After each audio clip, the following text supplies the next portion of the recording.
Bonjour à tous, bienvenue sur la chaîne. J'espère que vous allez bien, les amis, que vous avez passé une belle semaine et puis je vous souhaite un très bon début de week-end, hein, clairement.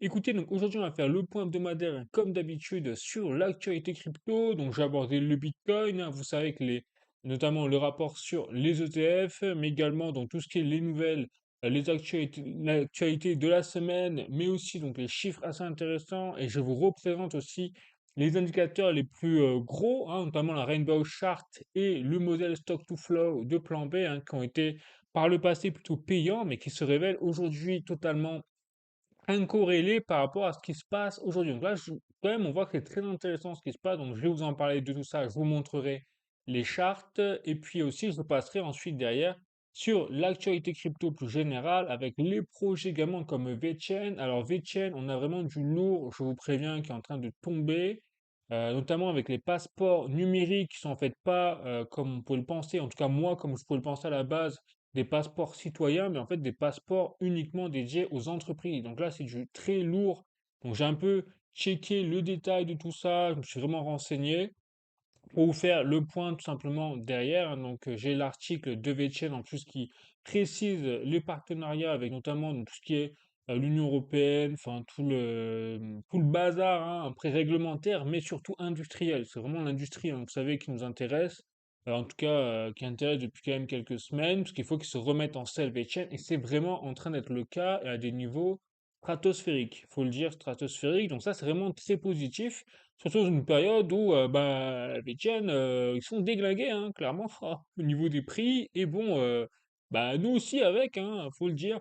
Bon, voilà, donc c'est très intéressant que je vous montrer, bien sûr, je vous montrerai les articles et tout de tout ça. Je parlerai comme d'habitude de la tokenisation d'actifs financiers également avec Ondo Finance, Chainlink, Plume également, et tout ça avec que des bonnes nouvelles, hein, parce que là, c'est les fondamentaux qui explosent littéralement sur la tokenisation d'actifs, sur les crypto-monnaies en général, dans les bonnes niches. Donc, l'IA également, mais là, je vous ai pas fait le point sur l'IA, je n'ai pas le temps, tout simplement. Désolé, hein, donc je suis obligé de trier un petit peu par rapport à mon temps. Et puis, bien sûr, après, j'aborderai tout ce qui est Ripple aussi, XRP, même s'il n'y a pas beaucoup de nouvelles, mais c'est des grosses nouvelles. Et puis le point sur l'or et l'argent en fin de vidéo, hein. Vous savez, comme j'ai l'habitude de le faire depuis quand même un petit moment. Bon, bah écoutez, si vous êtes chaud, n'hésitez pas à mettre un like, à vous abonner pour soutenir la chaîne. Et puis écoutez, on y va.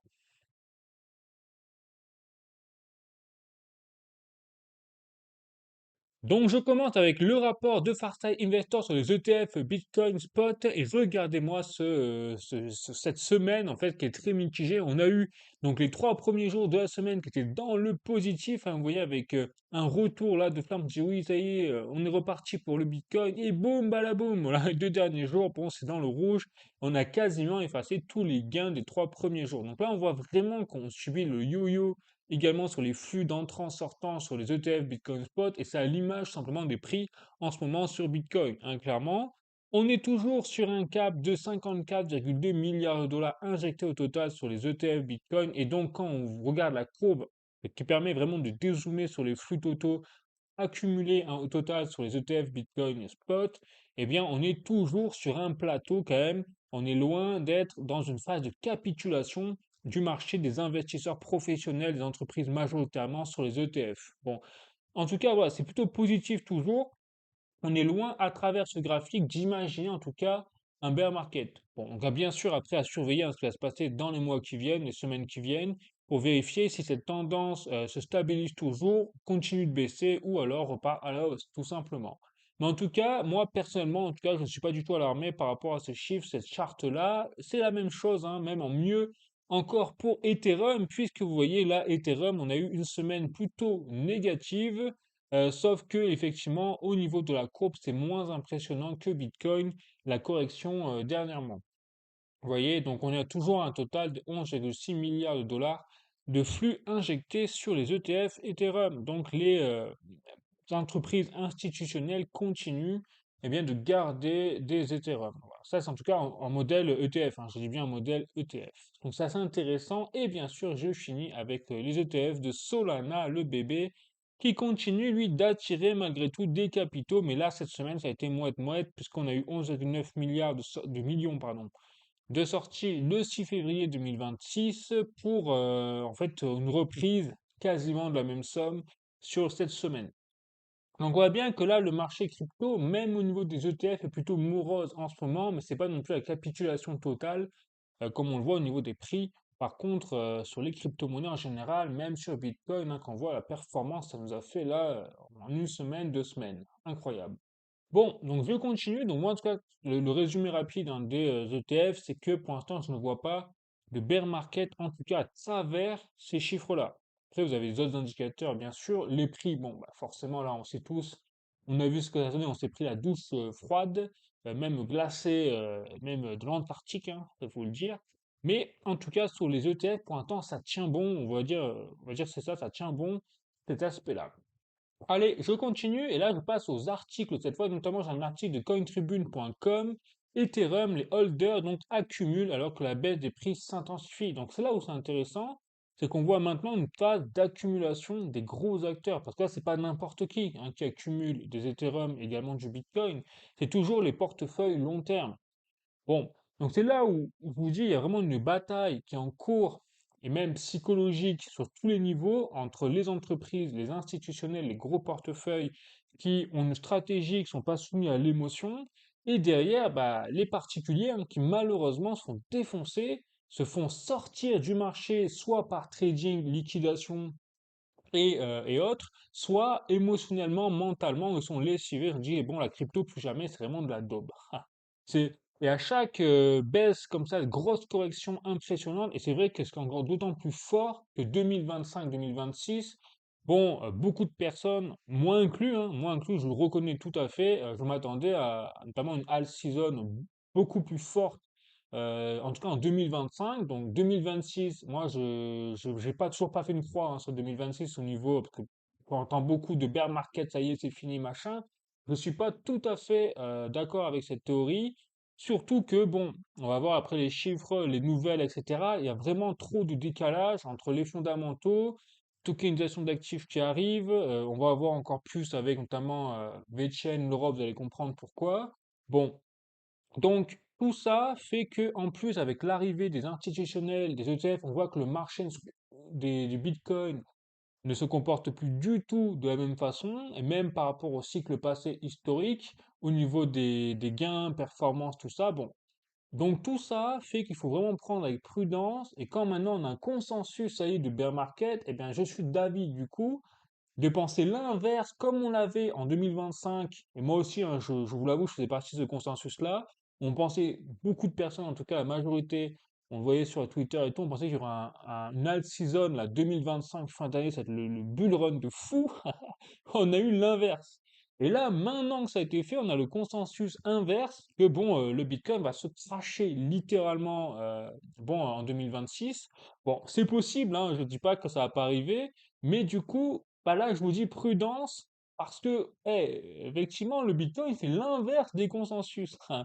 Donc, je ne serais pas étonné que le Bitcoin reparte à la hausse, même sur le court terme, juste pour faire un gros doigt d'honneur à tout le monde. Après, hein, seul le temps nous dira. Je rappelle, hein, j'ai pas la météo, je sais pas. Mais en tout cas, moi, une seule chose où je suis convaincu, c'est au niveau moyen, long terme, c'est que le Bitcoin explosera tous les records parce qu'il y a trop de choses maintenant qui collent avec cet aspect. Il y a les fondamentaux, notamment au niveau blockchain, au niveau institutionnel, au niveau utilité, parce que là, vraiment dans l'ère de l'utilité blockchain, là, ça fait toute la différence. On a en parallèle la géopolitique monétaire qui est en train de s'effondrer. On le voit bien avec le dollar, l'euro. Bon, ça devient les pirouettes et ça devient le cirque, notamment ce qui se passe au niveau des monnaies fiduciaires des banques centrales. Bon, ça devient des shitcoins, hein, clairement. Donc cet aspect-là fait que on va avoir quelque chose forcément qui va remplacer tôt ou tard ces monnaies fiduciaires. Et il n'y a pas 36 millions de choses. Il y a l'or, l'argent, mais l'or, l'argent reste physique, hein, je vous rappelle, donc pas utile en termes d'échange de la vie de tous les jours sur le plan numérique, parce qu'ils ne sont pas destinés à ça. Donc il n'y a pas 36 000 solutions à part les crypto-monnaies. Vous avez compris, hein, on est d'accord. Bon, enfin je pense en tout cas. Mais voilà. Et donc c'est pour ça que tout ça cumulé, je pense qu'on n'est pas au bout de nos surprises. Je ne serais pas donné que même court terme, on ait quelque chose d'intéressant qui se passe sur le Bitcoin, ou alors il va continuer à se casser la figure, même aller jusqu'à 30 000 dollars avant de repartir directement vers le haut. Mais bon, donc tout est une question d'échelle de temps, hein, je pense. Donc là, libre à vous vraiment de faire vos prévisions, vos stratégies par rapport à votre propre échelle de temps. Si vous pouvez viser sur le long terme, eh bien, bon, bah pourquoi pas, voilà, faire du DCA, hein. En tout cas, c'est peut-être le meilleur à faire en ce moment, faire du DCA, comme ça vous lissez vos investissements. Bon, voilà, donc ça dépend vraiment de vous. En tout cas, je continue sur les articles, notamment cryptost.fr. Donc, le Bitcoin n'est pas cette monnaie de demain décentralisée et libertaire, selon le gouverneur de la Banque de France. Alors ça, je trouve ça génial qu'il ait dit ça au moment où il démissionne. Donc là, ça n'a pas porté bonheur, hein, cette phrase au gouverneur de la Banque de France, puisque effectivement, donc, François Villeroy de Galhau a fait une déclaration comme quoi effectivement le Bitcoin c'est trop décentralisé. Enfin, c'est pour lui, au final, c'est pas assez centralisé, libertaire sans l'écouter. En tout cas, plus que la monnaie du Banque centrale. Bon, après, moi, je peux pas lui jeter la pierre à cette personne, puisqu'il est président directement. Enfin, après, l'UT, qui a annoncé sa démission à côté, de la Banque de France. Donc, voilà, il peut pas dire, bah oui, allez tous vers le Bitcoin, et puis la Banque de France, nous, on sert à rien. Bah, soyons raisonnables et pertinents et perspicaces, on va dire là-dessus. Donc c'est assez drôle, mais ce qui est drôle, c'est qu'il vraiment, une semaine après ses déclarations, il est littéralement annoncé sa démission, quoi. Donc là, vous voyez, j'ai un article de Les Échos pour vous prouver quand même, les dire, je ne sors pas ça de mon chapeau. Donc démission de Villeroy et de Gallo, trois choses à savoir sur la Banque de France. Le gouverneur de la Banque de France a annoncé lundi, donc là, hein, sa démission pour le mois de juin, soit un an avant la fin de son mandat. Donc l'occasion de revenir, blablabla, sur la Banque de France. Et le pire, c'est qu'il a justifié ça juste sur une avis, un mode personnel, en fait. Il donne pas vraiment de raison. Donc qu'est-ce qui s'est passé dans les coulisses? Est-ce qu'il a pété un plomb? On lui a mis la pression? Est-ce que c'est des... bon, c'est vraiment une très bonne question. En tout cas, je veux juste faire le lien avec ça, c'était vraiment drôle pour le Bitcoin. Ça n'a pas porté chance au gouverneur de la Banque de France de décrier le Bitcoin. Allez, je continue. Cointribune.com, donc Bitcoin, les données Glassnode révèlent un retour généralisé à l'accumulation. Donc, vous voyez que là aussi c'est très intéressant. Donc on a un retour surtout sur les gros portefeuilles long terme de l'accumulation sur ça. Donc, vous voyez Ethereum, Bitcoin. Donc quand je vous dis on a vraiment un sentiment de marché qui est à l'extrême peur avec beaucoup moi je vois hein, sur Twitter ou même sur d'autres réseaux, on a un sentiment où ça y est, le Bitcoin va aller plus bas. C'est clair, à 30 000 dollars, 40 000 dollars. Bon, et je serais pas étonné que du coup ça fasse l'inverse. Surtout qu'on a des données maintenant qui permettent de dire on accumule du Bitcoin, on accumule d'Ethereum. Bon. Donc attention, hein, attention les amis, à pas trop se focaliser, que ce soit vers d'un côté comme de l'autre, hein. Soyez prudents, à pas miser vos billes sur une même direction là pour le coup, parce qu'on est dans l'incertitude quand même actuellement. Ensuite, je continue sur cryptost.fr, 1 milliard de dollars en Bitcoin, Binance finalise sa réserve de sécurité en profitant de la baisse du Bitcoin. Donc là aussi, que font les institutionnels les entreprises, les plateformes exchange comme Binance, au moment de la baisse, eh bien, ils n'ont pas vendu, ils n'ont pas paniqué. Au contraire, ils ont converti 1 milliard de dollars. Alors, ils avaient déjà commencé à convertir un peu ce portefeuille depuis quelques temps quand même. Mais là, ils ont finalisé carrément ils ont pris ça comme une opportunité. Et c'est ça qui est très intéressant aujourd'hui, c'est de voir justement chaque baisse du Bitcoin comme ça comme une opportunité. Qu'on voit ce qui s'est passé pour Binance. Donc, libre à vous, c'est là on voit que tout est perception au final, hein, dans ce que vous pensez, dans ce que vous faites sur vos investissements en Bitcoin, c'est au final la confiance que vous portez dans le projet sur lequel vous misez. C'est pour ça que c'est pour moi le plus important, c'est pas le prix en tant que tel, c'est les fondamentaux et si vous êtes capable de faire confiance en ces fondamentaux. Et dans ce cas-là, ben, effectivement, la moindre baisse, vous le verrez plutôt comme une opportunité plutôt bah, une cause de dépression, hein. Oui, clairement. Donc, voyez, pour le Bitcoin, on en est là. Ensuite, là, je suis sur cryptocount.com. Regardez, j'ai tout simplement la courbe. Donc, vous avez le prix du Bitcoin là qui est actuellement à 68 800 dollars. Et à côté, plus bas, vous avez tout simplement, vous voyez, la balance, la réserve de balance, la courbe qui représente la quantité de Bitcoin disponible encore sur les plateformes exchange. Et là, vous voyez que bon, la courbe est nettement en violet là, à la baisse. Il y a de moins en moins de Bitcoin disponibles sur les plateformes exchange. Ça continue. On voit juste que là, avec depuis le 15 janvier, on a eu un pic, un all-time low le 16 janvier 2026, pardon, et après on est reparti à la hausse, effectivement légèrement, sur les plateformes exchange. Donc on voit que la correction entre-temps, ça fait très mal et qu'il y a eu un vent de panique malgré tout, et que les gens ont vendu massivement leur Bitcoin sur les plateformes exchange. Voilà un peu ce que ça révèle là-dessus, mais ça reste loin d'être un retour de tendance vers le haut sur la balance des plateformes, des bitcoins disponibles sur les plateformes exchange. Bon, donc là aussi, on est loin d'être pour moi, en bear market quand je vois ça, parce que ça veut dire qu'on a toujours un cas qui est en cours, c'est une crise de liquidité de Bitcoin disponible, tout simplement au niveau mondial. Et oui, c'est ça que ça veut dire. Allez, je continue, et là, ça va être intéressant, je vais vous montrer les indicateurs qui étaient valables jusqu'à aujourd'hui. En tout cas, si on se réfère par rapport au cycle passé historique des performances du Bitcoin. Et regardez qu'effectivement, là, sur la charte du Bitcoin Rainbow, donc la charte arc-en-ciel du Bitcoin, avec notamment, donc vous savez, eh bien, les catégories de couleurs. Donc, quand vous êtes sur du violet, ça veut dire que Bitcoin est mort, ça y est, c'est en survente, bon, on n'y croit plus. Après, vous avez bleu, bleu clair et vert fluo, c'est bon, la zone un petit peu où Bitcoin n'est pas cher, mais c'est l'occasion d'accumuler.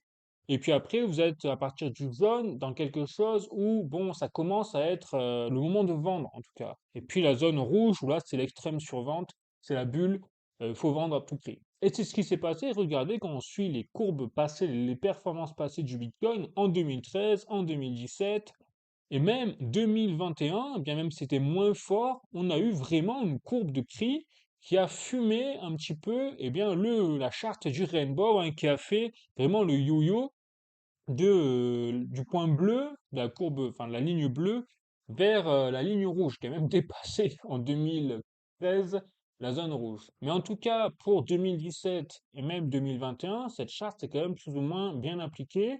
Mais on voit que plus le temps passe, et plus cette charte est de moins en moins appliquée. Alors, il y a plusieurs théories. C'est soit c'est la volatilité du Bitcoin qui est différente au fur et à mesure du temps et diminue tout simplement avec le temps, ce qui est c'est plutôt logique quand on pense notamment à l'arrivée des ETF, des institutionnels, des entreprises sur le marché du Bitcoin. Et après, il y a tout simplement aussi, soit l'échelle du Rainbow Chart n'est pas à jour, n'est pas bonne, et donc ne suit pas réellement, en fait, la vraie courbe du Bitcoin, même au niveau logarithmique ou autre, peu importe, c'est pas la bonne échelle.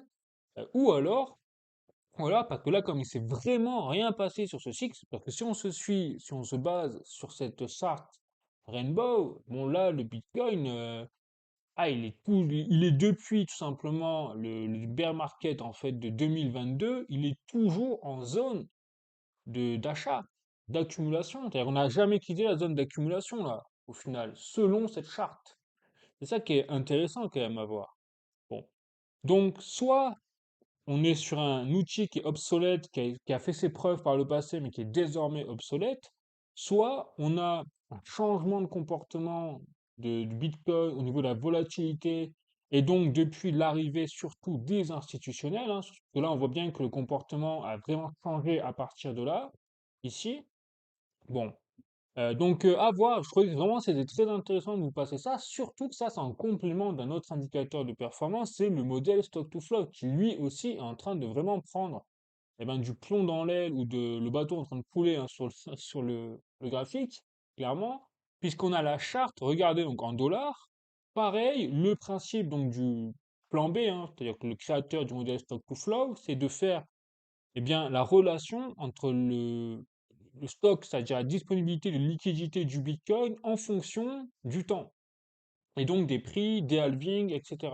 Et c'est pour ça que vous aviez une courbe en orange qui fait un petit peu palier escalier, et finalement c'est le conducteur euh, des prix globalement du Bitcoin, plus ou moins, parce que vous avez vu qu'à travers les cycles passés de 2013, 2017 et même 2022, on a toujours eu là aussi un même comportement du Bitcoin, c'est-à-dire qu'on a eu une courbe orange qui était dépassée, puis ensuite repassée vers le bas, etc. On a eu un peu le yo-yo entre le haut et le bas de cette courbe.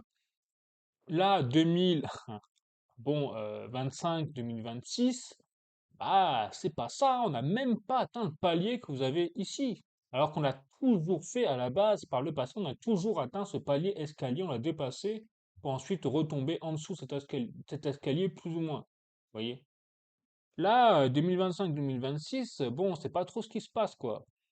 C'est-à-dire, c'est même l'inverse, là, on a même pas atteint le palier, on est en train de se faire, de retomber, clairement encore plus bas. Donc là, on est en territoire inconnu, également vis-à-vis du modèle stock to flow.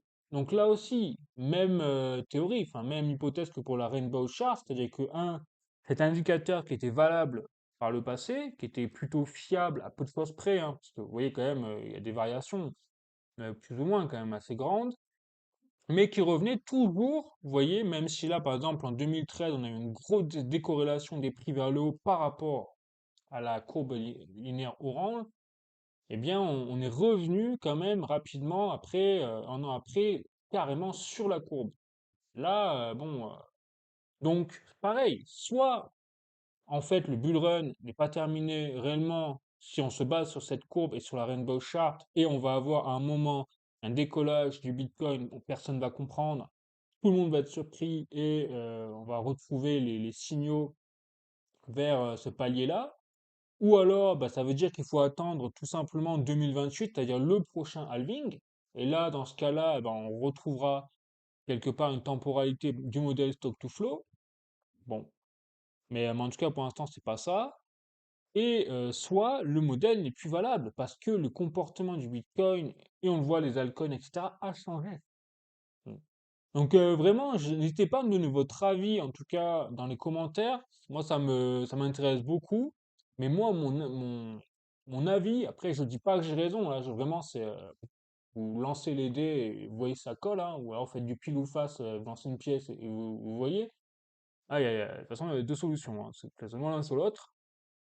Moi, je pense clairement, vu ce qui se passe actuellement, le Bitcoin va rattraper cet escalier-là. Après, je peux me tromper, mais mon avis, c'est que justement, avec ce que je vous dis, à la fois la géopolitique monétaire, quoi qu'en dise le gouverneur de la Banque de France, hein, comme quoi le Bitcoin ne peut pas remplacer une monnaie, on est d'accord. Le Bitcoin peut-être ne remplacera jamais l'euro ou le dollar ou le yen, mais n'empêche qu'il les renforce quelque part parce que c'est une porte de sortie, le Bitcoin. On le voit notamment au Nigeria, on le voit dans les pays où il y a une grosse crise économique, où il y a une hyperinflation. Les citoyens, qu'est-ce qu'ils font quand ils ont accès au numérique?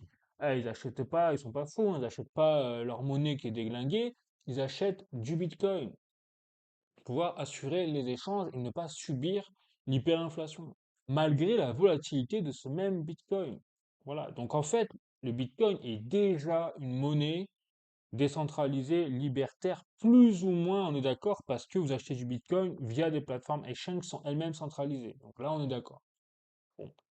Mais du coup, voilà l'intérêt du Bitcoin et pourquoi, en plus des fondamentaux qui sont en train de pousser vers la tokenisation d'actifs, la blockchain qui est en train d'être reconnue à l'échelle industrielle, mais pas que, et même à l'échelle financière, tout ça fait que pour moi, alors, je vous dis pas que ce sera cette année, en fait, j'espère, on est tous d'accord, hein, mais peut-être que ce sera pas avant 2027, 2028 qu'on aura une explosion nucléaire, mais en tout cas, tôt ou tard, moi j'en suis persuadé, sûr, je le redis, on aura un Bitcoin qui va décoller to the moon et qui dépassera les 1 million de dollars parce qu'il est destiné à ça, tôt ou tard, simplement.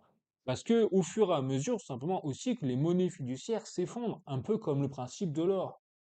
Voilà, on a l'impression que l'or explose, mais c'est pas vraiment l'or qui explose là en ce moment. C'est vraiment un effondrement de nos monnaies qui est en train d'être visible, tout simplement, hein, en train de nous péter la figure. Ce sera la même chose pour le Bitcoin. Bon. Donc, vous voyez, c'est pas mal, hein. Pour moi, c'est plutôt des bonnes nouvelles, à condition d'avoir une temporalité, une échelle de temps moyen-long terme. Bon. Donc, je continue avec Cointelegraph ici. Donc, la plus grosse banque du Danemark, donc la Danske Bank, donc, a terminé son édit de bannir les cryptos qui durait quand même depuis 8 ans, hein, et désormais offre du Bitcoin et des Ethereum à leurs clients sous forme de ETP, un peu les modèles ETF, mais destinés tout à fait à l'Europe, hein, puisque le Danemark, je rappelle, c'est l'Europe. Donc, on voit bien que, vous voyez, la dissonance, mais c'est un truc de fou. C'est-à-dire qu'on a le Bitcoin qui se fait péter la figure, là. On a un sentiment bear market. On a même des échos comme quoi les entreprises de trésorerie Bitcoin, Ethereum, en fait, vont couler. On entend même ça maintenant sur les réseaux sociaux.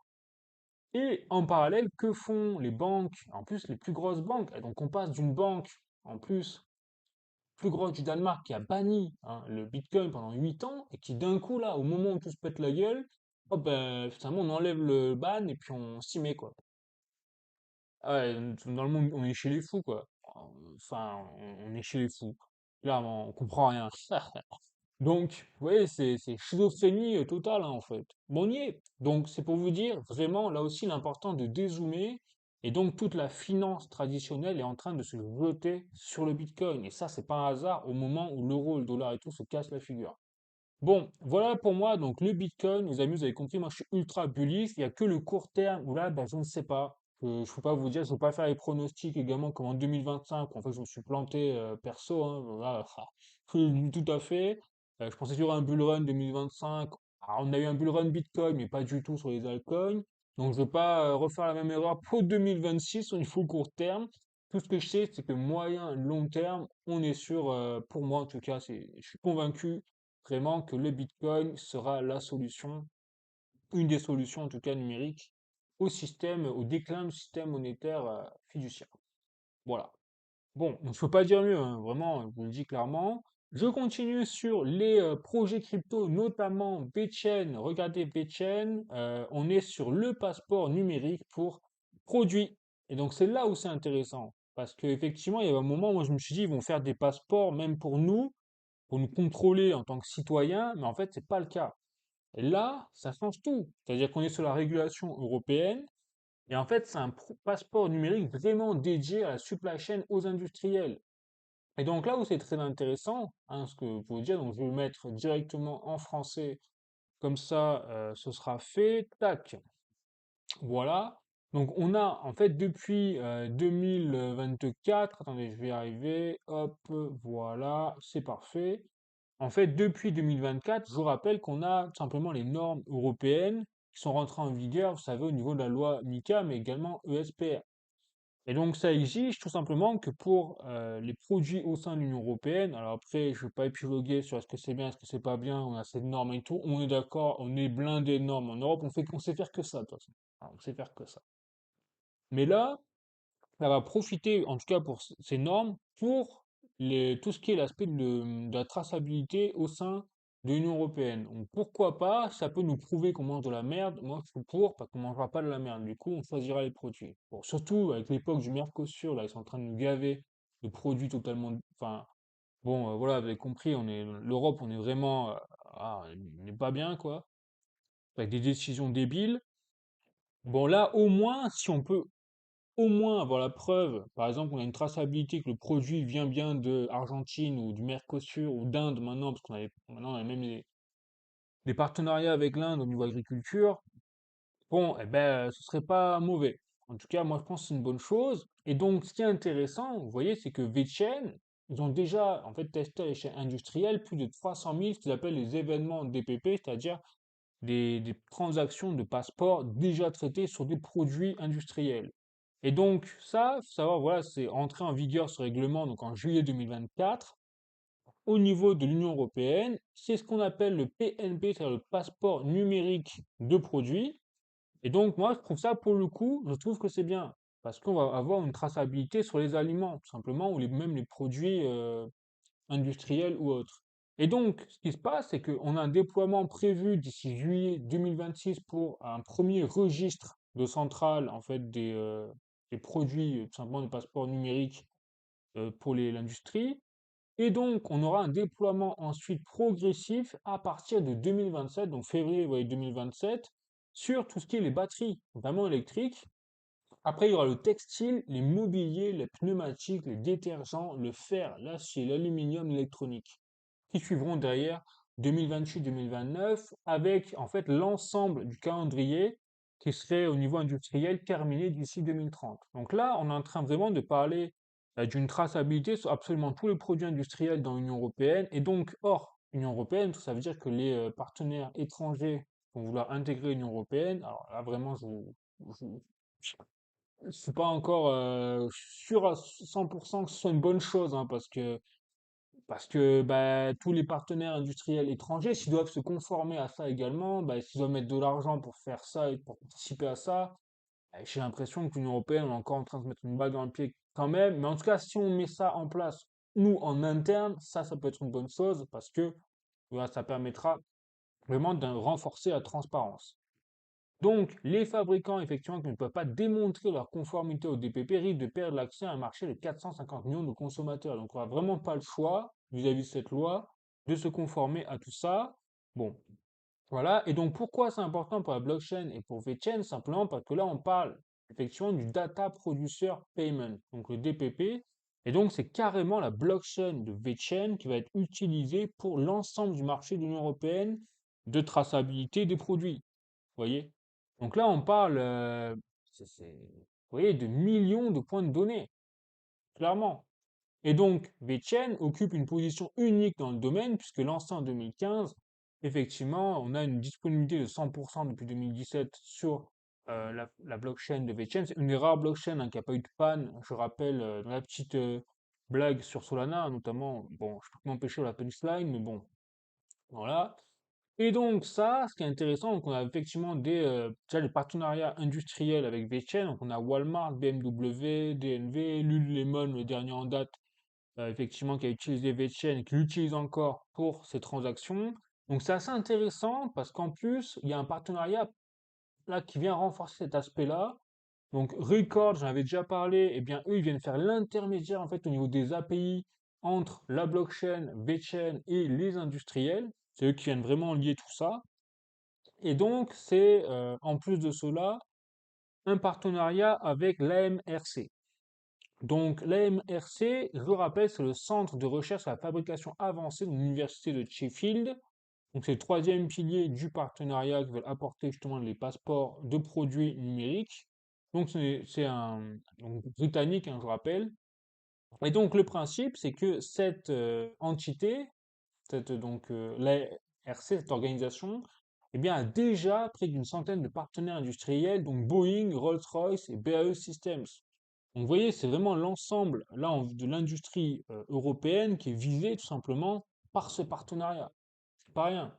Et donc, c'est là où c'est intéressant, c'est qu'en décembre 2025, vous voyez, on a eu le début du lancement à travers, après la mise à jour Hayabusa, comme par hasard, de 100 000 événements DPP qui ont été traités sur la blockchain de VeChain. Donc avec, vous voyez, l'AMRC et également WeCord. Bon, donc on est en train vraiment d'assister à une standardisation industrielle, tout simplement, de VeChain, mais à un niveau jamais vu là. Et effectivement, on va en parler un peu plus quand on voit l'article est très bien fait. C'est donc comment cette technologie fonctionne en pratique. Bon, ben, vous avez simplement VeChain et les transactions, donc le VTHO, donc les frais de transaction, qui garantissent, vous voyez, la stabilité et la prévisibilité des coûts d'exploitation des entreprises. Voilà, et même en cas de volume important. Donc ça, les chaînes, c'est seuls qui sont capables vraiment d'assurer aux entreprises la visibilité là-dessus. Et les autres blockchains, bah, on voit bien Ethereum, même Solana, vous avez des frais de transaction, bah, c'est compliqué de faire une prévision quand vous avez des volumes importants. Bah, Solana, bon, encore chez Punchline, ils sont en panne, pêcheurs, quand il y a trop de transactions, bon, voilà, mais même Ethereum, même Bitcoin, par exemple, il y a des latences suivant l'utilisation, etc. Voilà. Et donc, on voit bien que là, avec VeChain, un système, par exemple, même un opérateur en usine pourra scanner des produits dans un système DPP. Donc, vous voyez, c'est vraiment toute la chaîne industrielle européenne, en premier temps, mais mondiale, qui peut être alors, qui va être révolutionné déjà en Europe, c'est sûr à 100%, parce que VeChain, bah, ils sont lancés là, ça y est, hein, ils y vont, hein. Là, 2026, juillet 2026, ça attaque. Et derrière, bah, on imagine même ça va attaquer au niveau mondial, parce que ce sera beaucoup trop peut-être utile. En tout cas, après là, on parle des normes européennes, mais même en termes de traçabilité, de gain de temps, de gain logistique. Moi, en plus, je suis un industriel de base, hein. Là-dessus, je sais de quoi je parle. J'étais dans l'automobile et même dans la défense, dans la cybersécurité. Donc, tout ce qui est industriel, moi, je le connais clairement. Et le problème numéro un les entreprises, notamment dans l'industrie, c'est la logistique.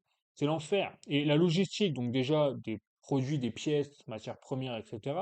Et même la logistique, entre guillemets, interne, avec les flux qui bougent bah, d'un secteur à un autre. Vous avez qualité, vous avez bon, la production, vous avez le bureau d'études, tout ça. Et donc tout ça fait que ça échange, ça communique, et puis pas forcément avec les bonnes pièces du puzzle, quoi. Et donc tout ça, si on arrive à simplifier via la blockchain les échanges d'informations sur les produits, bah, vous avez compris que là, on fait gagner du temps à une échelle jamais vue pour l'entreprise, autant en interne qu'en externe.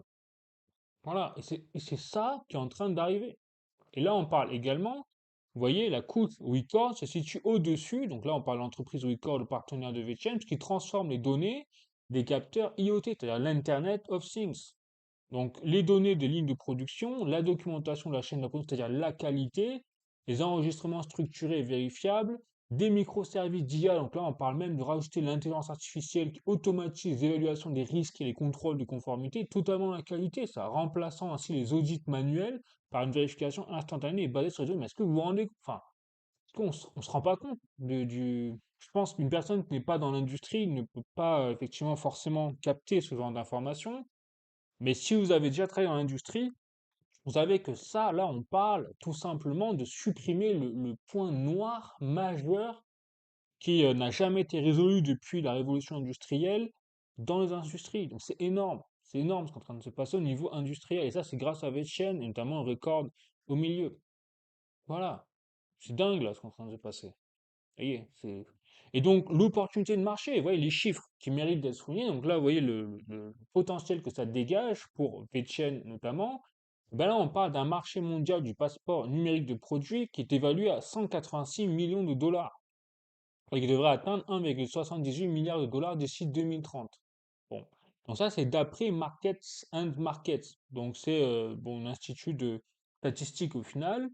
Et donc, on a également Grandview Research qui estime que le marché, lui, atteindra 1,23 milliard de dollars d'ici 2030 avec un taux de croissance de 34,9%. Bon.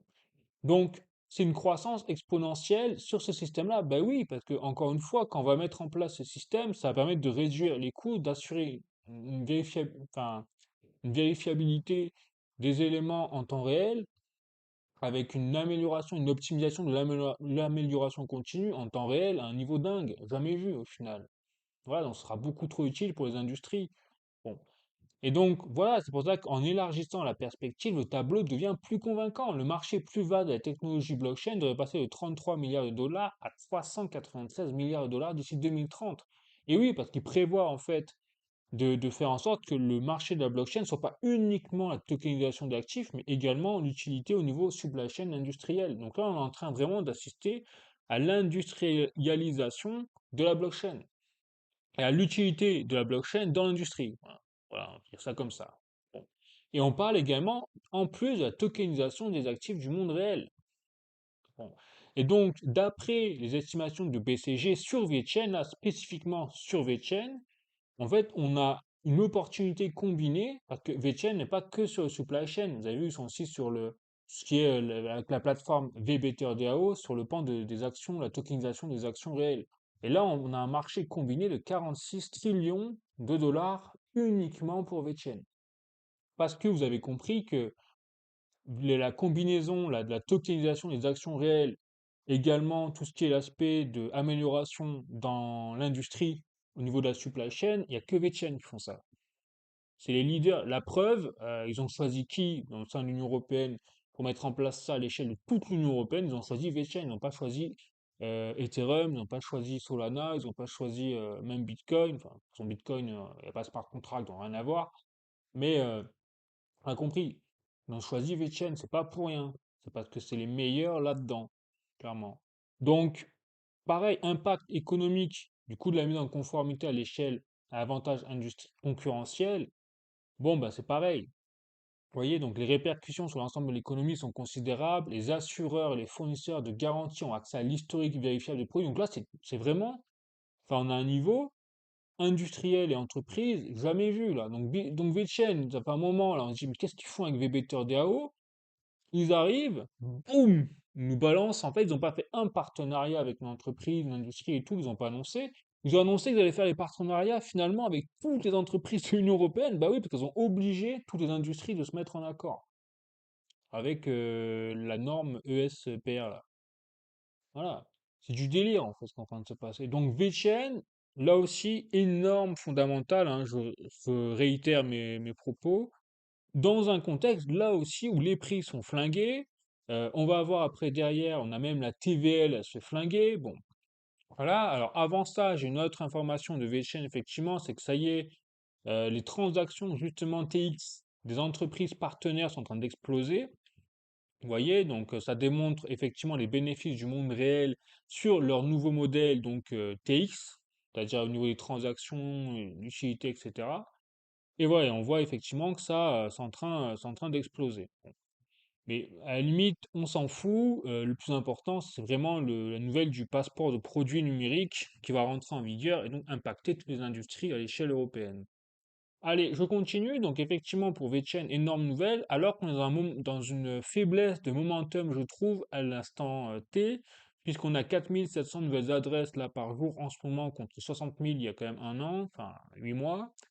On voit qu'on a 14 600 000 nouvelles adresses connues.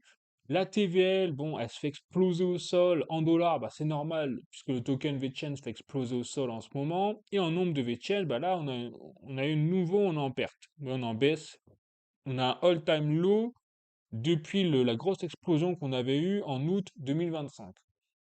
Bon, donc les métriques, franchement, sont pas bonnes sur VChain, mais les fondamentaux et ce qu'ils vont, c'est en train de mettre en place, c'est du jamais vu.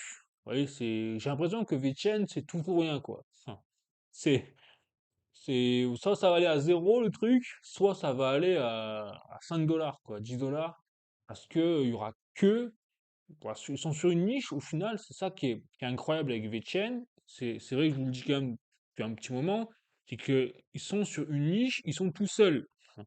Sauf qu'ils sont très early, ils sont très en avance par rapport à leur temps.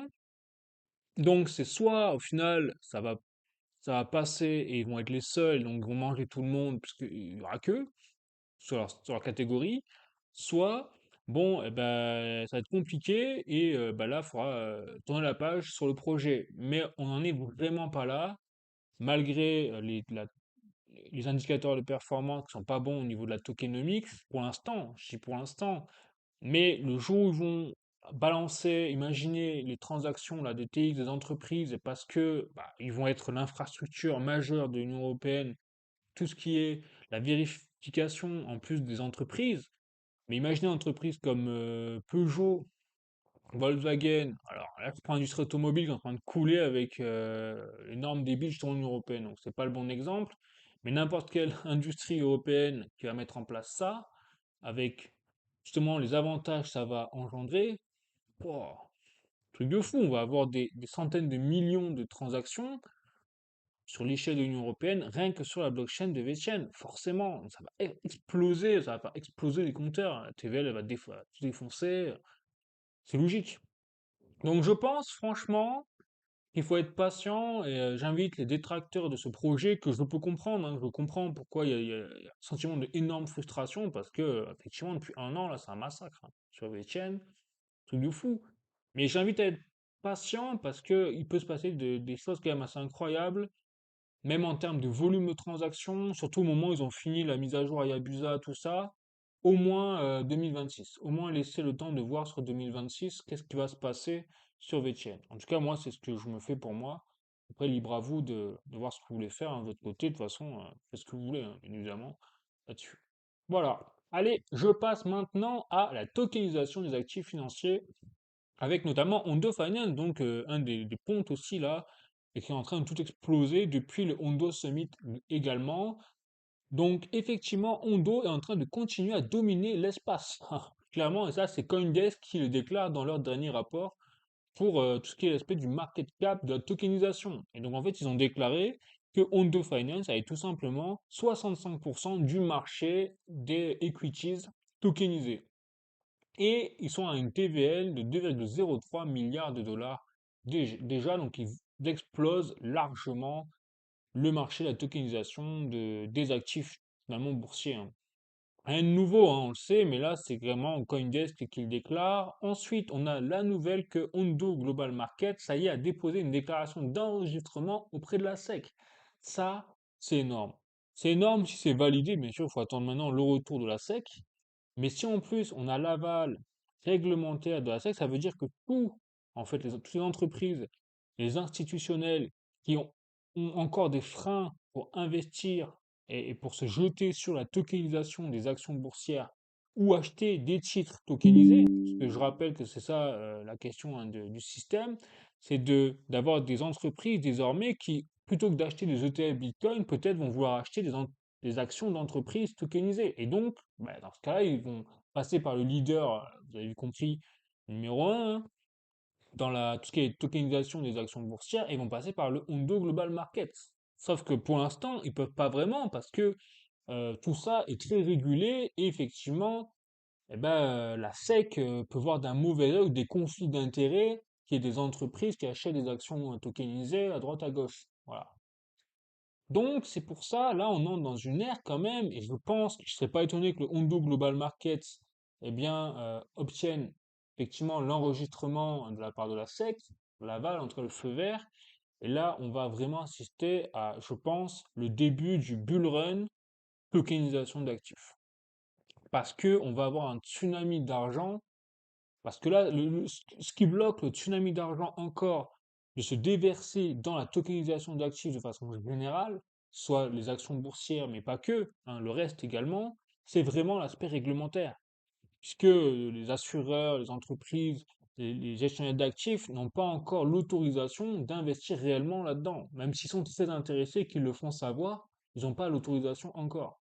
Donc le jour où ils l'auront, on a compris hein, ce qui va se passer. Et effectivement, ce qui révèle un peu cet aspect-là de ce que je vous dis, c'est que là, j'ai donc un tweet de Hondo Finance, un passage de leur Hondo Summit, qu'ils ont organisé, vous savez, début février. Et donc là, on a la personne, donc la Nadine Chakar, qui est tout simplement la directrice des actifs digitaux à la DTCC, qui est un gestionnaire d'actifs de 100 trillions de dollars. Là, on parle de 100 trillions de dollars d'actifs sous gestion. Et oui, c'est l'aspect réglementaire là. Eh bien, ce n'est que le début. C'est ce que déclare Nadine Chaka. Elle dit, ce n'est que le début. Nous sommes en train de reconstruire l'infrastructure et les rails, au final, des marchés de capitaux américains. Elle fait référence à la tokenisation des actifs et donc rien que cette personne soit sur le plateau de Hondo Summit, mais en fait, on réalise pas le délire là. C'est elle brasse 100 trillions de dollars, là, la nana. Bref, incroyable. Donc je continue toujours avec Hondo. Alors là, c'est marrant parce qu'en ce moment, j'entends beaucoup parler de Chainlink en mal. C'est-à-dire, je vois beaucoup de posts passer sur Chainlink en disant, bon, c'est un projet qui sert finalement à rien. Ils ont dump leur communauté. Le token, bon, bah, effectivement, il a 8 dollars, non, 7 dollars, je crois, ou 6 dollars.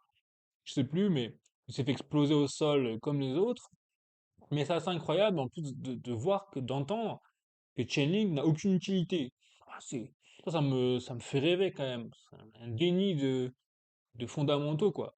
Puisque là, en plus, on a Hondo Finance qui vient de déclarer cette semaine qu'il s'alliait, il y a un partenariat avec Chainlink justement, sur tout ce qui est le pricing, notamment des entreprises Tesla et QQon. Alors, je sais même plus ce que ça veut dire l'entreprise associée à QQ Con, comme ça ici, mais en tout cas, il y a Tesla au milieu.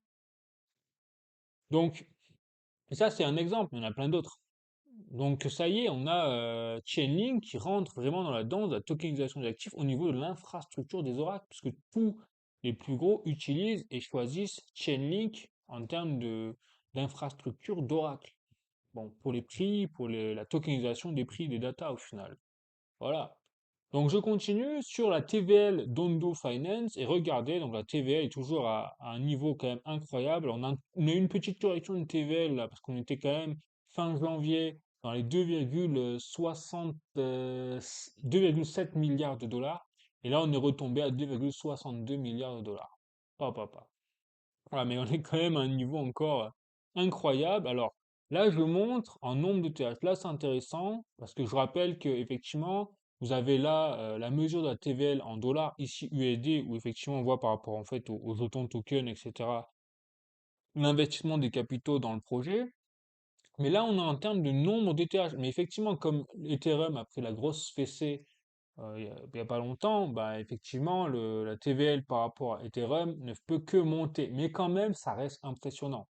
Hein. Ça reste très impressionnant, puisque là, la TVL, en nombre de VeChain, a littéralement explosé. On est passé de 640 000 Ethereum, quand même de TVL en collatéral, au final, en TVL, à 1,25 million. Hein. Donc, on a doublé, seulement doublé la TVL en l'espace, en comparaison Ethereum, hein, en l'espace de 2 semaines. Tellement dingue. Ça, c'est Ondo, ça. Donc, le jour où Ondo va débloquer l'utilité token, bah, je pense vraiment qu'on va assister à quelque chose de très marrant sur les performances des prix. Allez, je continue. Donc là, un article de cointribune.com. Donc, effectivement, Ondo Finance permet de garantir des prêts DeFi avec des actions US tokenisées via Chainlink. Voilà. Donc là, ce que je vous disais au préalable avec notamment le tweet du partenariat entre Ondo Finance et Chainlink, et là, c'est officialisé également par l'article de CoinTribune. Allez, je continue. Donc justement, maintenant, je passe à Chainlink. Hein, vraiment, pour moi, c'est vraiment le cheval de bataille de la tokenisation des actifs, parce qu'ils sont une infrastructure désormais des data, et sans les data, vous ne faites absolument rien au niveau mondial, hein, clairement. Donc, juste annonce, donc le nouveauté, Chainlink a été sélectionné pour participer donc à la synchronisation des laboratoires de la Banque d'Angleterre. Bon, donc ça y est, Chainlink supporte désormais tout ce qui est l'aspect de synchronisation des prix, j'imagine en tout cas, pour tout ce qui est donc l'argent, mais également tout ce qui est les securities on-chain, c'est-à-dire les actions quelque part on-chain, je pense, hein, mise en place des transactions au niveau de la banque centrale. J'ai besoin d'en dire plus. Enfin voilà, donc, en tout cas, Chainlink a été choisi par la banque centrale d'Angleterre pour simplement assurer la conformité des données de transactions et tout. Bon, bah voilà, bienvenue dans le monde, hein, Chainlink. Mais bien sûr, Chainlink, c'est de la merde, hein, ouais, on est d'accord. Ouais. Voilà, ça fait rêver. Et donc, quand je vois ça en plus, voilà, ça c'est pas tout, encore cette semaine, hein, autre information. Donc, le cofondateur, donc Sergei Nazarov, qu'on entend souvent parler sur les chaînes hein, Twitter ou même sur Chainlink, etc., c'est lui qui prend la parole généralement, a annoncé, ça y est, être membre de la CFTC au niveau de conseil d'innovation. J'imagine au niveau des actifs digitaux, mais il n'y a pas que, c'est vraiment un central d'innovation. Et donc la CFTC, je le rappelle, c'est l'équivalent pour les commodities de la SEC, la Securities Exchange Commission. Donc je ne sais pas si vous vous rendez compte quand même, le délire, c'est qu'on a donc un cofondateur d'un projet crypto qui devient carrément membre, entre guillemets, de l'organisme de régulation américain. Voilà, c'est l'équivalent de la SEC. Voilà. Donc quand on pense qu'il y a 3 4 ans en arrière, on avait la SEC, la Securities and Exchange Commission, qui faisait chier littéralement toutes les entreprises crypto et tout, et qu'aujourd'hui, en 2026, on a carrément le leader, enfin, dans Chainlink, le cofondateur, qui fait partie désormais de la CFTC, ben là, vraiment, on est vraiment dans un asile de fou, on est vraiment chez les schizophrènes, hein, clairement, quand on voit ce qui se passe.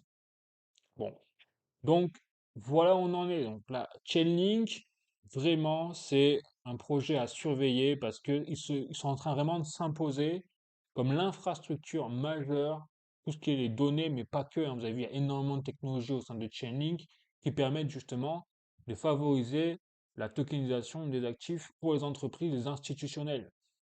Voilà, donc ça va, tôt ou tard, ça va péter, quoi. Pareil, tôt ou tard, ça va péter forcément.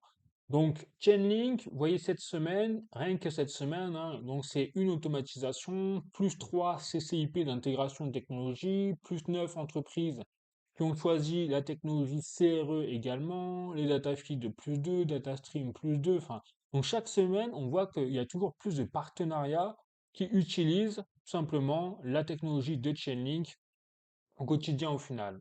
Et ça, donc là, vous avez toujours, vous savez, généralement des projets qui annoncent un partenariat avec un tweet, etc. Bah, eux en ont tellement qu'ils font ça, en fait. Ils font adoption update.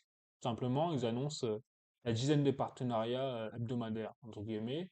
Donc, il y avait 20 intégrations, voilà.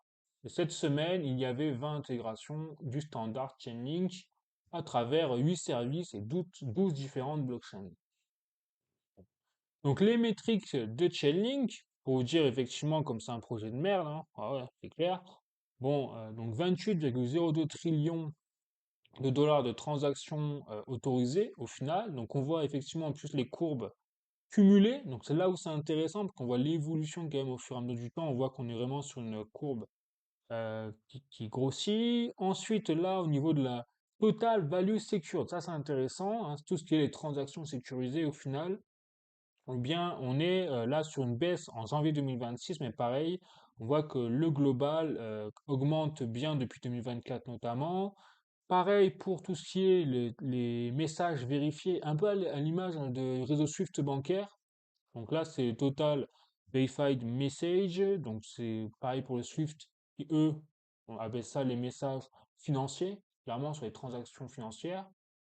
Et donc, on voit que ça décolle hein, depuis 2020, on est en train de tout fumer, parce qu'on a 19,08 milliards en 2026, hein, donc on voit que c'est en train d'exploser.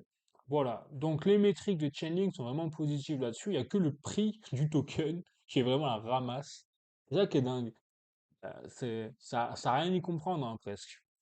Voilà, mais tôt ou tard, il y aura un rattrapage. Encore une fois, parce que c'est beaucoup trop utile et même c'est révolutionnaire. Voilà pourquoi je suis hyper confiant personnellement, hein, je le réitère, sur l'avenir de la crypto-monnaie dans le secteur RWA et dans le secteur RWA, ben, notamment Chainlink, Ondo Finance. Faut pas chercher plus loin, hein, je pense, pour avoir les chevaux de bataille de cette catégorie-là. Et après, si vous voulez plus risqué, bien sûr, mais il y aura plus, notamment vous en parler. Mais d'abord, dernière information sur Chainlink, c'est notamment le nouveau partenariat donc, annoncé par Cointelegraph ici entre Robinhood, vous voyez, et Chainlink. Et donc, effectivement, Robinhood a lancé son testnet et sélectionné Chainlink comme infrastructure d'Oracle. Bon, bah là aussi, hein. Mais Chainlink, c'est de la merde. Ah oui, c'est sûr. Allez, je continue. Donc cette fois, je passe à Plume. Donc maintenant, qui a signé un partenariat. Alors MOU, je sais plus exactement ce que ça veut dire, mais c'est pas vraiment un partenariat stratégique avec donc XIO HK. Donc c'est Hong Kong. Hein. Je rappelle que là, on passe à Hong Kong directement, donc la partie Asie, parce que Plume, effectivement, sont très centrés sur l'Asie. C'est ce que j'ai remarqué avec notamment la Corée du Sud, Hong Kong, Singapour, bref. Ils sont vraiment en train de travailler dans ce secteur-là et c'est intéressant parce qu'on a l'opposé des États-Unis avec Hondo, Chainlink et tout. Et donc, ce qui est intéressant, vous voyez, c'est que là, ils sont en train de mettre en place Plume, notamment, eh bien, des partenariats et des licences, entre guillemets, si je puis dire, avec des sociétés, finalement, et des institutions euh, conformes à Hong Kong. Et notamment là, on parle des standards requis par la SFC hongkongaise, c'est-à-dire l'équivalent de la Securities and Exchange Commission aux États-Unis. Bon.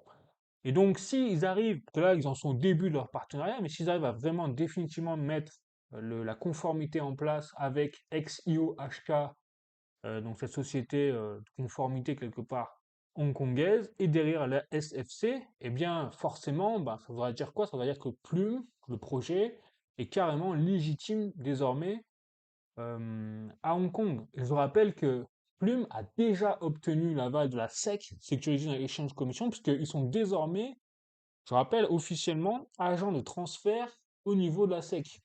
Plume, hein, le projet. Et donc là, c'est un peu, on dirait, leur objectif, j'ai l'impression, c'est qu'ils veulent avoir l'équivalent de conformité qu'ils ont déjà pour les États-Unis. Bah, maintenant, ils veulent le mettre en place en Asie. Bon. Donc là, on passe à un niveau, s'ils arrivent à le mettre en place, ils ont l'air d'être bien partis pour, hein, parce que c'est la première étape de leur partenariat stratégique, le MOU, eh bien, ça va vraiment, je pense, secouer le marché du RWA. En tout cas, ils vont grappiller des points, ça c'est clair. Et donc, pour maintenant passer sur les statistiques du projet Plume, là, je suis sur rwa.xyz, comme vous pouvez le voir. Et regardez, eh ben, on est Ouais, sur une performance mitigée là depuis la semaine dernière. Bon, on est toujours à plus 90% sur les 30 derniers jours des distributed asset value, mais ça, c'est en fait grâce à Hondo. Donc, vous voyez, on retrouve Hondo là encore une fois, qui vient sortir, qui vient vraiment pousser le projet vers le haut. Vous avez tous les volumes de transfert en stablecoin, 30 jours, le RWA 30 jours là on est en négatif, et on a 285 907 holders. Donc il manque quand même sur Plume un très beau projet, hein. Ils sont en train d'obtenir des conformités réglementaires quand même assez incroyables au niveau continental, clairement. L'Asie d'un côté, ils sont en train de l'avoir. Ils ont déjà eu les États-Unis. Bon, maintenant, ce qui manque à Plume, c'est le nombre de holders là, qui est vraiment en train d'être stable et donc qui stagne, hein, au final.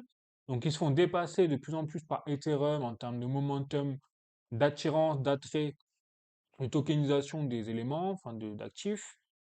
Et même sur le reste, on voit que c'est plutôt dans le rouge. Vous voyez, d'un mois sur l'autre, même si c'est pas une énorme baisse, c'est quand même assez révélateur ici par rapport au momentum qu'on avait eu au début. Là, vous voyez, quand on était vers je crois, le 17 août 2025, notamment l'été dernier.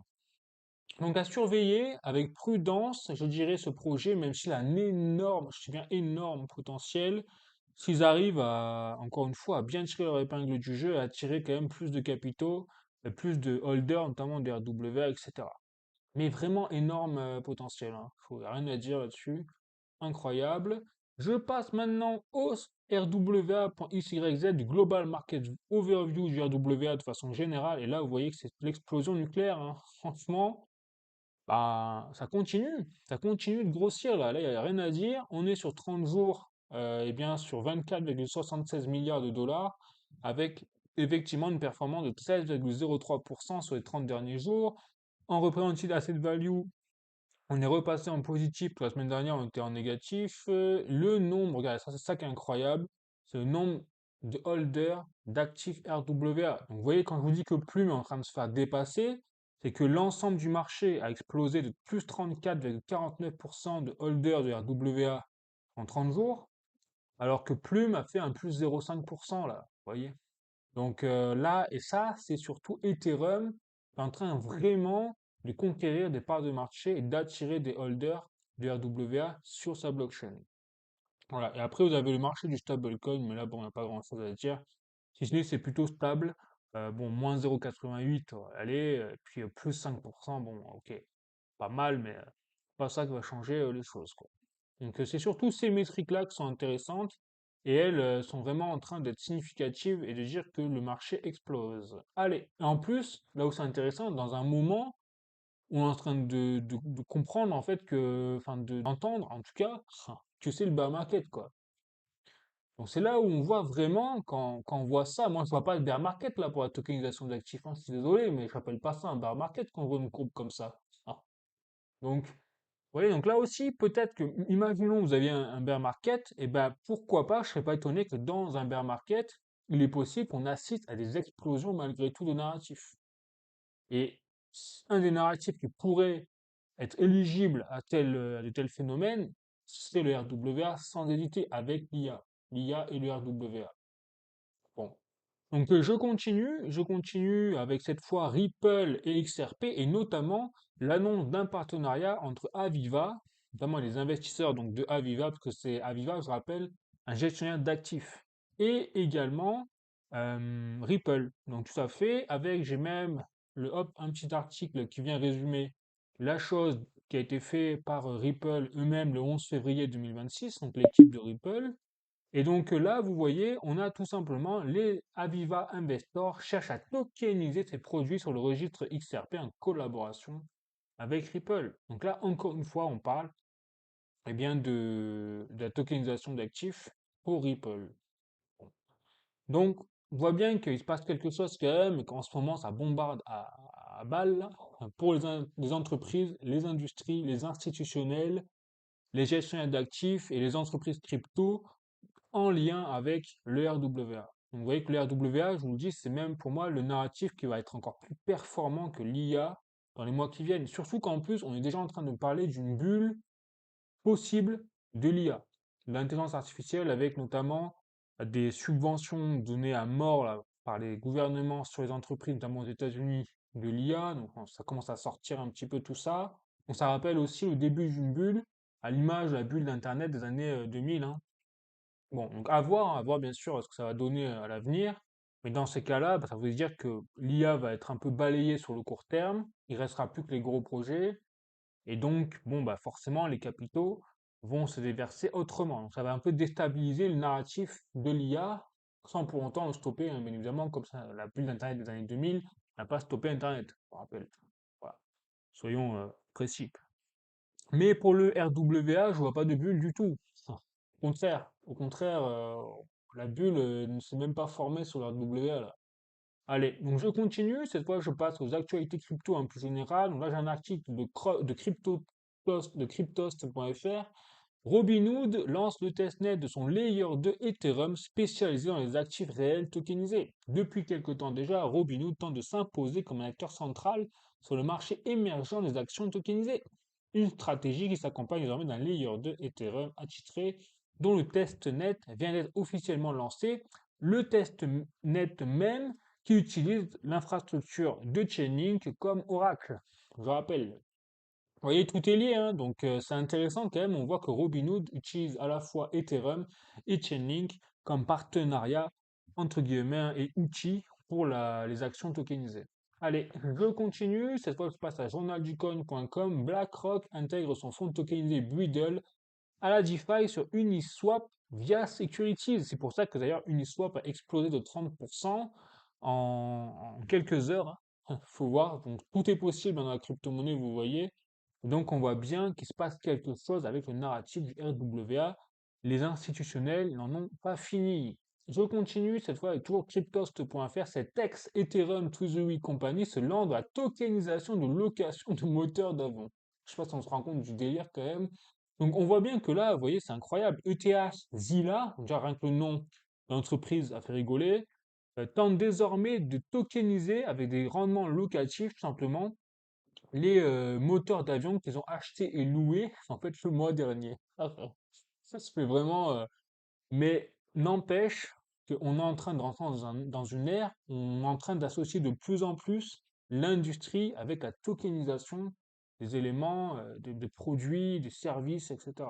Et ça, je pense que VeChain, notamment vous le montrez hein, au préalable, a vraiment une énorme place à jouer dans cet aspect-là et de tokenisation même des éléments de produits, puisque c'est en train de ce qui va se passer au final. Les passeports de produits numériques, au final, ça va être de la tokenisation des produits de base. Et vous allez dans un supermarché, vous aurez la capacité de scanner le code barre du produit pour avoir exactement toutes les informations sur ce produit, d'où il vient, euh, quels sont les ingrédients, les normes machin, tout.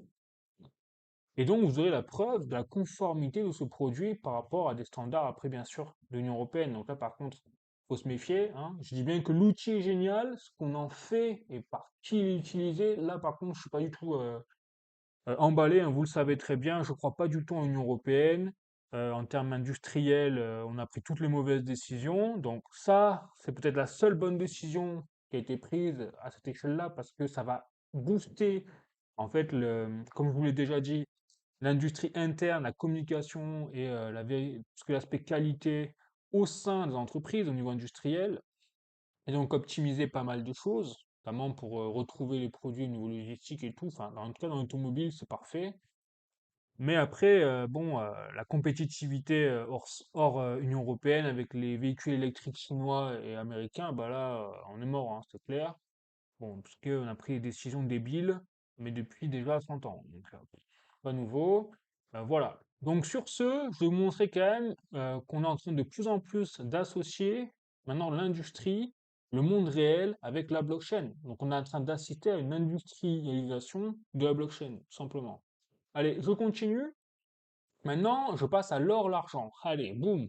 Et donc, je fais la transition tout en parlant du Bitcoin vs l'or, le découplage historique. Et c'est un tweet d'Alcoin France qui met en évidence ces graphiques très intéressants avec notamment le ratio de liquidité entre l'or et le Bitcoin, pardon, est directement ici. Et donc, regardez, vous avez donc ici l'indicateur d'oscillateur en mode oscillator là, du Bitcoin. Vous voyez que là, bon, en ce moment, on est en train de se prendre la fessée, hein, on le savait, de toute façon, on le voit, au niveau des performances en 2026. Et c'est l'inverse pour l'or. L'or, on le voit bien, il y a d'énormes performances hein, qui sont faites depuis quand même fin 2025 sur le cours de l'or. Mais du coup, quand on fait le ratio, en fait, or et Bitcoin, et bien du coup, c'est la fessée en, pour le Bitcoin au final, puisqu'on voit qu'on n'a jamais atteint un ratio aussi faible quand on voit cette courbe-là depuis, au final, toujours. Logique, puisque l'or n'a jamais fait une telle performance. Et le Bitcoin, en plus, on a un moment où on a une décorrélation totale. Normalement, on a toujours vu dans le passé que au moment où l'or avait une belle performance, eh bien, le Bitcoin avait tendance à suivre le cours de l'or. C'est pareil notamment quand on avait le bull run de 2021-2022, l'or avait fait une petite performance sympa et le Bitcoin avait suivi derrière, en mode impulsion un petit peu si vous voulez. Mais là, on est carrément sur le total opposé là. Donc c'est là où c'est intéressant. Et moi, ce que je trouve peut-être plausible, c'est qu'en fait la liquidité, et en plus malgré le fait que nous soyons désormais en QE, hein, que la Réserve fédérale américaine imprime désormais de l'argent, ça c'est nouveau, parce qu'on était d'abord au préalable depuis quelques années, nous étions en QT, c'est-à-dire en quantitative tightening, donc ils serraient et resserraient la liquidité. Et maintenant ils sont en train d'imprimer de l'argent en masse. La Réserve fédérale américaine n'a plus de limite, et donc, logiquement, on aurait dû avoir bah, une explosion des prix du Bitcoin par rapport à ça aussi. Vous voyez, donc on a c'est là qui est intéressant, on a tous les événements, tous les éléments géopolitiques et tout qui auraient tendance plutôt à favoriser une explosion des prix du Bitcoin, et en fait, c'est l'inverse qui se produit. Contre, on a eu une explosion des cours de l'or. Donc, j'ai l'impression aussi que ce bull run, au final, n'a pas été le bull run du Bitcoin et des altcoins. Enfin, on a eu une augmentation des prix du Bitcoin, mais pas aussi fort qu'on aurait pu s'y attendre. Les altcoins, j'en parle même pas. Mais par contre, on a eu une énorme explosion des cours de l'or, dont personne d'ailleurs n'avait anticipé à de tels niveaux. Donc la liquidité a été, je pense, j'ai l'impression en tout cas, l'impression, hein, a été drainée par l'or, les métaux précieux, l'argent, le cuivre, tout ça en période d'incertitude. D'autant plus logique quand on y réfléchit. Bon. Mais il y a un moment où ça va changer. Et ce qui me fait dire ça, c'est aussi ce ratio, justement, qui n'a jamais été aussi bas depuis toujours, entre l'or et le Bitcoin. Donc je ne serais pas étonné qu'on ait, même sur le court terme, hein, eh bien une chute des cours de l'or. Alors, pas une grosse chute, hein, parce que justement, comme c'est encore le bordel au niveau mondial, le cours de l'or, de toute façon, est destiné à monter. Quoi qu'il arrive, sur le moyen long terme, pareil, moi je vois le cours de l'or continue à monter. Par contre, qu'on ait une rotation de liquidité d'une partie de l'or et de l'argent sur le Bitcoin, ça ne m'étonnerait pas. Ce serait pas déconnant, surtout quand on a justement, bah, si moi je me fais cette réflexion, je pense que beaucoup de gens se font la même réflexion en disant, bah, est-ce que c'est peut-être pas le moment de faire de la rotation de liquidité, de déverser un petit peu, de vendre un peu d'or, un petit peu, hein, bien sûr, pas beaucoup, un peu, pour la mettre justement sur les cryptos qui ont bien baissé. Vous voyez la logique? Donc, bon, si un nombre intéressant de personnes se pose cette question, et le fait, notamment, bah, vous avez compris que le ratio qui est ici devrait chuter, forcément. Donc on assiste à une baisse légère de l'or sur le court terme, donc de 10 peut-être 20%. Alors j'ai léger quand je fais l'échelle de temps long terme, parce que moi j'ai une échelle de temps long terme, vous avez compris. Et le Bitcoin pourrait rebasculer vers le haut à travers cette liquidité. Parce que Parce qu'on parle d'un marché de l'or de plusieurs trillions de dollars. À côté, le Bitcoin, c'est encore rien du tout. Vous voyez? Voilà. Donc tout ça me fait dire que franchement, moi, je m'attends à plein de surprises en 2026, mais je ne serais pas étonné que nous ne soyons pas en bear market. Voilà. Et le fin mot de l'histoire, c'est ça. Et même, je pense qu'on va avoir de belles. Je peux me tromper. Encore une fois, les amis, je peux me tromper. Je suis pas devin et tout, mais je pense qu'on aura de belles surprises en 2026 via cet aspect-là. Allez, je continue. Ben maintenant, je finis sur l'or et l'argent et regardez. Cette semaine, ça a bugué. Cette semaine, nous sommes à 136,32 € le gramme, donc ça fait 136 320 € le kilo, hein. Je rappelle, Donc on a eu une semaine un peu mitigée, on a eu du haut, du bas, voilà, bon, on est monté jusqu'à 138 000 euros. Donc on voit que depuis là, sur ce mois-ci, depuis la grosse hausse jusqu'à 150 000 euros, puis la baisse jusqu'à 120 000 euros, bon, le Bitcoin ne fait pas mieux, hein, clairement. Bravo, l'or qui se réincarne en Bitcoin ou vice-versa. Et donc là, on voit que depuis, eh bien, finalement, on a eu un mois qui est plutôt stable quand on fait la moyenne vers les 135 000 euros le kilo. Par contre, là où c'est nouveau, et ça je vous l'annonce, je vous rappelle que je travaille effectivement dans l'or, eh bien, c'est qu'on a des nouvelles désormais que on a de plus en plus de mal à se fournir en or. Donc il n'y a pas une pénurie d'or, mais par contre, toute la chaîne d'approvisionnement de l'or est en train d'être impacté et donc on a des approvisionnements qui vont mettre de plus en plus de temps sur une échelle de temps de plus en plus longue. Ça, c'est quand même très significatif, je vous préviens, hein, clairement. Et donc, je ne serais pas étonné que par rapport à ça, on ait des mouvements volatiles encore extrêmes dans les semaines qui viennent. Voilà. À la hausse comme à la baisse, hein. Ça peut être à la hausse comme à la baisse. Donc attention. Mais en gros, c'est pas une pénurie, mais bon, il y a des soucis d'approvisionnement quand même là. Donc attention, hein, par rapport à ça. Et l'argent, j'en parle même pas, l'argent il n'y en a pas. L'argent, on peut plus s'en fournir. Donc il y a une pénurie toujours officielle d'argent. Et je rappelle que à Shanghai, on a une différence de cotation de 60% entre les prix de l'argent Shanghai et les prix de l'argent occidental. Hein. Bon, donc là aussi, grosse volatilité à prévoir sur les semaines qui viennent pour l'argent, surtout si l'argent eh bien, rattrape les prix de Shanghai. Vous avez compris qu'à Shanghai, ils sont en Chine sur les prix physiques. Nous, on est sur des prix virtuels, on arrive à manipuler les cours, enfin bref, je vous cache pas le bordel ambiant et qui fait vraiment qui est triste à voir quand on voit le résultat aujourd'hui sur les prix de l'or et de l'argent. En tout cas, on voit qu'il y a une manipulation dans tous les sens. Et le cours de l'argent, donc là, vous voyez, le mois aussi, pareil, on voit que globalement, nous sommes sur une moyenne de, comme la semaine dernière au final, d'à peu près dans les 2100 euros le kilo. Voilà, bon, bah, écoutez, euh, ce sera tout hein, pour aujourd'hui. Hop, donc, vous avez compris que moi, je reste vraiment très bullish au final sur 2026. Effectivement, peut-être qu'on est en bear market, hein, je ne dis pas, mais un bear market bizarre quand même, parce qu'on a des fondamentaux qui n'ont jamais été aussi forts au rendez-vous pour la crypto-monnaie, Bitcoin et autres, des institutionnels, même gouvernements qui s'intéressent toujours de plus près au marché crypto, au Bitcoin, etc. L'or, l'argent, bon, bah, on est en train d'assister à une pénurie de l'argent monumentale, donc bah, forcément, qui dit pénurie dit logiquement augmentation des prix.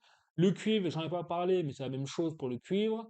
L'or, on a carrément des soucis d'approvisionnement. Même nous en France, déjà, ça y est, on commence à avoir des soucis d'approvisionnement pour l'or, donc forcément, derrière, ça va impacter à un moment les prix, vers le haut, vers le bas, au niveau de la volatilité, parce que là, c'est vraiment la volatilité qui est en train d'être prise en compte. Et puis, bah, sinon, sur la suite des choses, de façon long terme, dans tous les cas, l'or, l'argent, le bitcoin, pour moi, c'est vraiment les portefeuilles gagnants pour protéger son épargne de l'hyperinflation qui va nous tomber dessus, je pense, un jour au niveau de l'euro. Voilà. Sur ce, bah, écoutez, n'hésitez pas à mettre ce que vous pensez donc en commentaire, hein, partager vos avis, parce que là, je vous ai partagé mon avis, mais n'hésitez pas à partager le vôtre, hein.